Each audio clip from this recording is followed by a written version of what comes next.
Salam, hər vaxtınız xeyir olsun. Biz 4 uşaqlı Azərbaycanlı ailəyik, Polşada yaşayırıq. Baxmayaraq ki, Polşa vətəndaşı deyilik, hətta təzə gəlmişik. Amma kartamız olduğuna görə uşaqlara hər biri üçün 800 zlot, təqribi 400 manat aylıq uşaq pulu alırıq. Və qaydalara əsasən, əgər sizin 1-3 yaşında uşağınız varsa və uşaq bağçaya getmirsə, uşaq pulu alsanız da, almasanız da kartadan, yəni asılı olmayaraq əlavə 500 zlot da alırsınız. Hazırda bizim evə uşaqlarla bağlı dövlət tərəfindən 3700 zlot daxil olur, amma 3800 zlot bizim kirayəmizdir. Yəni, başa düşərsiniz ki, bu bizim tənbəlləşməyimiz üçün hər hansısa bir səbəb yaratmır. Mən gecə-gündüz dərs keçmək məcburiyyətindəyəm. Yoldaşım baxmayaraq ki, sentyabrda 2 ili tamam olacaq, amma düzgün tikiş edilmədiyinə görə hələ də əməliyyatının əzabını çəkir. Hətta bu gün biz təcil yardımlarda gəzmişik.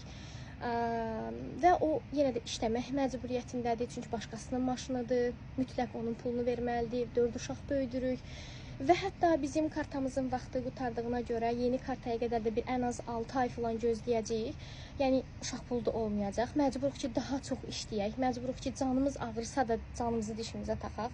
Amma dedilər ki, Azərbaycanda artıq elə bir uşaq pulu veriləcək ki, biz valideynlər tənbəlləşə biləcəyik. Ona görə də mən bu videonu çəkirəm. İndi gedib xəbər də yoldaşıma verəcəm ki, biz artıq şərlə-şüləmizi yığaq, qaydaq Azərbaycana. Nə də olsa 4 dənə uşağımız var. Yəqin ki, uşaq pulu o qədər bir məbləğdə olacaq ki, biz tənbəlləşməyimizi necə göstərə bilərik? Uşaqlarımızı istədiyimiz imkanları verərik, nə bilim, şahmata qoyarıq, rəqsə qoyarıq, bacarıqlarını, maraqlarını ortaya çıxardarıq, onların gələcəyini düzgün formalaşdırmağa sərf eləyərik, onlarla vaxt keçirdə bilərik və bunun adını tənbəllik qoya bilərik.